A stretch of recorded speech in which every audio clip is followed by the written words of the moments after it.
talk a little bit about my book journey. Funny story. It started probably when I was 30 or 40 years, well, I'm 40, so it couldn't have been 40 years ago. So I'd say maybe 15 to 20 years ago. I've always known that I wanted to write a book. I didn't know what kind of book. I didn't know what in the world I was going to say, but I knew I was going to be a New York Times bestselling author. So we started Amazon, then we're just going to go right on the New York Times bestseller. Yeah, I'll be coming back for book 2.0.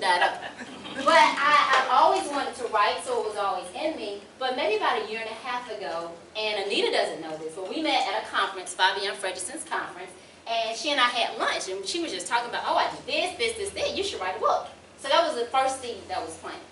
Then after that, I went to a mastermind meeting with Candace, and Candace and I did lunch. Candace said the same thing, you ought to write a book. Seed number 2. Then Becky has about 500 books and she wrote 2 years. And I said, doggone it, if Becky wrote 500 books, I can write 1. So that was seed number 3. Then the 4th seed was Felicia.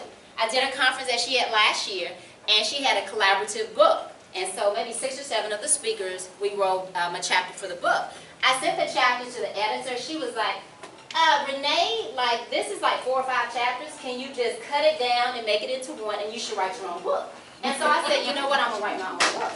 And I called Felicia. I said, Felicia, I'm going to do an event. I said, I'm going to do an event. Let's do it in June. And I'm going to have my book written, and I'm going to do it. Okay, that didn't happen, so we're in August. So I called her back. I said, well, you know, let's just push it back. We're going to do it in August. And so the reason why I wrote the book was because of my husband. My husband said to me, we had a conversation, honey, I'm not going to tell too much about business, I'm just going to put a little bit out there. Because, you know, men don't like to share, so he's like, what you like to say? I'm just going to put a little bit out there. He said, baby, he said, I'm going to be real honest with you. He said, I don't know how long I'm going to be able to take this. He said, you give and give and give to everybody, and so by the time you come home, like, it's nothing for you to give. You putting this bonnet on at night. You know, you're supposed to be practicing your marriage ministry, but you want to go to sleep. He said, but let that telephone ring. Yes, that's what he said, Daddy. That's what he said. He said, but let that telephone ring with the new client, and you have all kinds of energy, and you ready to go. Now, ladies, how many of y'all may not wear a bonnet, maybe a scarf, you just may go to bed, tired, sleepy. But let that phone call ring with a potential client, how many of y'all really energized? All right. Thank you. Don't act like I'm in here by myself. Don't have me up there telling all my business and y'all not saying nothing. Okay? And so he said, you know what? He said, this is not really what I want for my life. It's not what I want for my kids. So y'all know when you have your kids, how y'all just may be sneaking. I'm just going to check this little email real quick. Yeah, go ahead. Do what you need to do. I hear you. And you just kind of check. And he said, no, I need you fully present. He said, you're here physically, but mentally, you're not.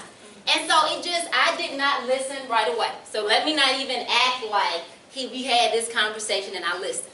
I hear you, baby. Years later, still working on the process, I said I have to do something different.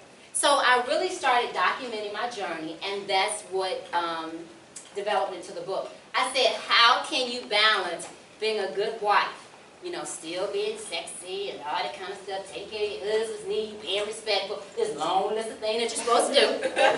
How can you be there for your kids, everything that they need, and then still run a successful business? So I researched and I looked and I said, okay, I need to find something to tell me how I can do all 3 of them. So I found something that said, this is how you do good in business, this is how you're a good wife, this is how you have, you know, good relationships with your kids. By the time I tried to put it all together, I was tired. And so I said, why don't I just develop something very simple, be real with people about what it is, that it's work, that it's sacrifice, and that normally it's a balancing act. So sometimes your business is going to win, sometimes your family's going to win, sometimes your kids is going to win. And so that's the reason why I created it. I said, because I want the same kind of success in my family life and in my marriage than in my business. Because in my business, clients were like, oh, you're doing great, you're doing awesome, and I said that very humbly. But then when I get home, I'm not feeling like I'm being the wife that I need to, or the mother that I need to be. Does anybody? How does it feel where you know that God has a purpose on your life, and He has a calling on your life, and you're walking into it, but your husband doesn't understand and doesn't support what you're doing? Right? How does it feel when you know that you're touching other people's lives and you're making a difference, but then now you come home and you don't feel like you do anything right? Y'all beat yourselves up? And see, at least y'all husband out here to look at y'all. Honey, we're going to talk about that later. So I knew that I wasn't the only one. I knew that I wasn't the only one. And so I wanted to create a book to start off. Then a community, then a movement. Okay? So for a lot of you, you guys have a book that's on the inside of you. You don't think that anybody, what you have to say is valuable. You don't think that people want to hear what you have to say. I thought exactly the same thing. When I sent the book to Candace, I didn't send it because I was like, oh my God, this is going to be some good stuff. I was like, I had these event in August. I had already called Felicia and I said, Felicia, I'm going to need to cancel that date. And she said, well, sweetheart, number one, you're not going to get your money back. That's number one. And then number two, you got to do it. You're not going to cancel it. So when she told me that, I said, okay, well, I guess I better put some on this paper, pull some stuff together that I've read, and get this book done.